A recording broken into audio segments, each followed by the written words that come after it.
All right, today is Wednesday, November the 18th, the year 2020. My wife noticed there was a lady in the news who they alleged that she impersonated the prosecutor and dropped her own charges. So we wrote her a letter and introduced ourselves, introduced our ministry. Lo and behold, she wrote us back. So today's the 18th. She wrote the letter on the 12th. Her name is Lisa Landon, and let's just read what she has to say here. Dear Rudy and Aaron, my name is Lisa Landon, and I am reaching out to you from Manchester, New Hampshire. I am currently being held at HCDOC, and I don't know for sure. That could be Hillsborough County Department of Corrections, but we'll make sure we get her mailing address and put it in the comments in the description so you can write her as well. It says, or Valley State Jail, still pre-trial. My story is out there, but I thought maybe your knowledge and experience might clear it up. First, I will answer your questions. So yeah, like I said, we mail every prisoner just a little questionnaire to kind of become familiar with them. I heard about you from a mail article my friend sent to me. Oh, she heard about us from, maybe she's referring to the article that we sent to her. But she doesn't realize it came from us. But anyway, I am a Bible believer and follower of Jesus Christ. I do have a King James Bible. Wow, that's wonderful. My birthday is July the 14th, 1987. My most recent arrest date was January 15th, 2020. And then I ask her charges, and it says burglary, stalking, possession of controlled substance, falsifying evidence, false impersonation. Let's see what else. Tamper with public records, forgery, simulation of legal process, obstruction of government administration, receiving stolen property, theft by unauthorized taking. These are all the charges I am facing right now. I have not yet been convicted. Most of them I do maintain an innocence because I didn't realize I was committing a crime. I was not myself. I have my mom and her husband and his mom. I also have friends and other community and family. This is where I ask her if she has a support system. There is a lot of my story in the paper and on the internet. I've heard MSN has a lot about me.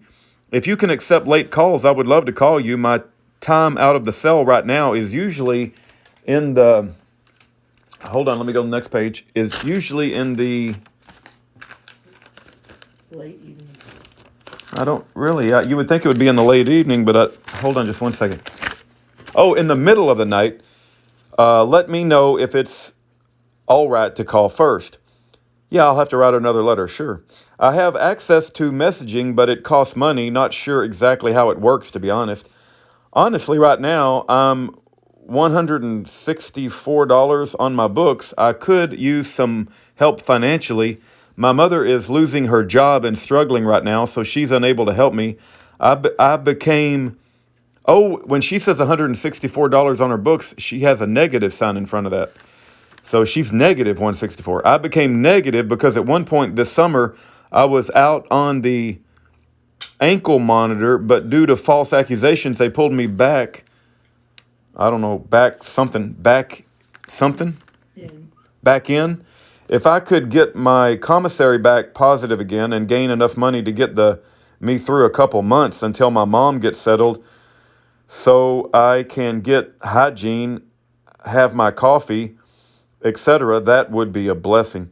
Books, they have to be specifically ordered from Barnes and Noble for the jail to accept them. I would the 3 books in the series, a child called it. I think she means I would like the 3 books in the series, a child called it. Never heard of that one. I believe the second book is called BST Boy, and finally, A Man Named Dave. I'll have to look those up. I've never heard of those. She didn't give the author either. If you want to help with my commissary, go to accesscorrections.com. My CCN number, 44046. Yep, 44046, I believe. I do have some copies of indictments. If you would like them, let me know. About me, I'm in jail because I have an addiction problem to meth, as well as mental health issues. Between the combination, you get a totally different Lisa. Between that combination, you get a totally different Lisa. I have hallucinations where some other driving force encourages me to do what I do, most of the time I hallucinate it's regarding my greatest fear of losing my mother. So during this time, I would be doing, hold on, let me go to the next page. I would be doing whatever it is to save my mother. A lot of times I think it's just God and I left, and my father, who is what? Deceased, is helping me to keep my family and what I know alive for me. I'm not sure if that's the word deceased. It's spelled kind of weird. My guardian angel, so to speak, helping me because I kept my word in regards to a tattoo I designed in memory of him. I hope I'm not confusing you right now or getting off track, but I feel that's why I should not be given a great penalty for these crimes, because I didn't understand what I was doing at the time of my crime.